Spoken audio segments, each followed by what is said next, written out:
আসসালামু আলাইকুম।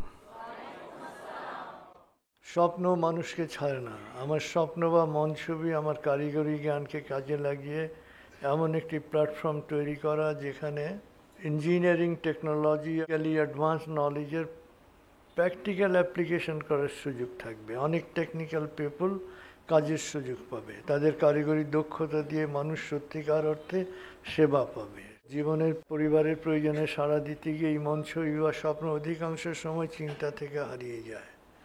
স্বপ্নকে বাঁচিয়ে রাখতে সব কিছু ছেড়ে স্বার্থপর হবার শিক্ষাও তো আমরা পাইনি।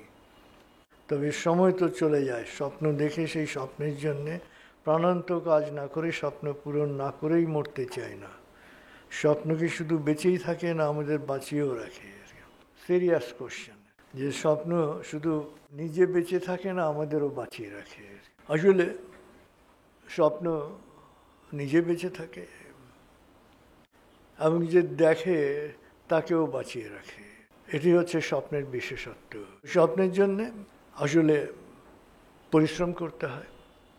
যার যেরকম স্বপ্ন, তার পরিশ্রমের মাত্রাটাও সেই রকম, এবং এই পরিশ্রমের মাত্রাটা হচ্ছে খুব গুরুত্বপূর্ণ, যে আপনি কতটা পরিশ্রম করতে পারেন।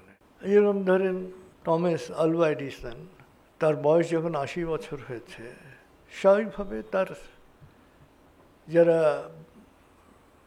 বন্ধু, তার যারা সমবয়সী, তারা তাকে বুদ্ধি দিল যে আর কত কাজ করবে, এখন তোমার একটা হবি থাকা দরকার, একটা শখের পেছনে তুমি ব্যয় করো। তো এডিসন জিজ্ঞেস করছেন যে কি শখ? বলে যে তুমি এই বয়সে গল্ফ খেলতে পারো। তো এডিসন হেসে বললেন যে আমি গল্ফ খেলার মতো বুড়ো হয়ে যাইনি, আমি স্টিল ওয়ার্কিং। আসলে হবি হচ্ছে তাদের জন্য যাদের কোনো স্বপ্ন নাই। সাধারণভাবে যারা স্বপ্নের পেছনেই সময় ব্যয় করে, তাদের কোনো হবির প্রয়োজন হয় না, কারণ স্বপ্নটাই হচ্ছে তাদের হবি। যার যেরকম স্বপ্ন, তাকে তো সেই রকম মেহনত করতে হবে, সেরকম পরিশ্রম করতে হবে, সেরকম প্রাণান্ত পরিশ্রম করতে হবে। ধরেন একটা বাঘ বা একটা সিংহ, সে যদি খরগোশ শিকার করতে যায় আর কি, তো তার যে পরিশ্রম, মনোযোগ, এবং সে যদি একটা আস্ত বুল ষাঁড় শিকার করতে চায়, সেই ষাঁড় শিকার করতে গিয়ে যে পরিশ্রম এবং মনোযোগ, কি এক হবে? এক হবে না। তো স্বপ্নটা কি, এটা হচ্ছে ইম্পর্টেন্ট। এবং স্বপ্নটা কেন, এটা হচ্ছে ইম্পর্টেন্ট। কেন যেমন হাজী মহসিন, তিনি স্মরণীয় আছেন কেন? তিনি তার ধনকে মানুষের কল্যাণে ব্যবহার করেছেন। আর পি সাহা, তিনি স্মরণীয় আছেন কেন? তিনি তার ধনকে মানুষের কল্যাণে ব্যবহার করেছেন। অতএব আপনি টেকনোলজি, প্রযুক্তিটাকে কি কাজে ব্যবহার করবেন? মানুষ সেবা পাবে, ঠিক আছে, কিন্তু মানুষকে সেবা দুই কারণে দেয়া যায়। এক হচ্ছে পয়সার জন্যে, আরেকটা হচ্ছে তার কল্যাণের জন্যে।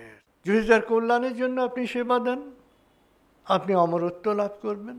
আর যদি সেবা বিনিময়ের লক্ষ্য হয়ে থাকে অর্থ, আপনি কখনো অমরত্ব লাভ করবেন না। এটা নিয়েও গল্প আছে।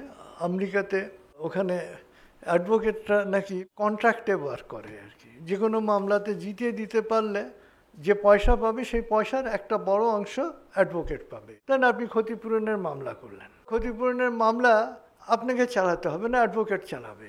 ধরেন ক্ষতিপূরণ আপনি $5 মিলিয়ন করলেন, পাওয়া গেল, তো আপনি পাবেন, দেখা যাবে যে 1 মিলিয়ন, অ্যাডভোকেট পাবে 4 মিলিয়ন। তো সেরকম একজন অ্যাডভোকেট খুব বিখ্যাত ছিলেন।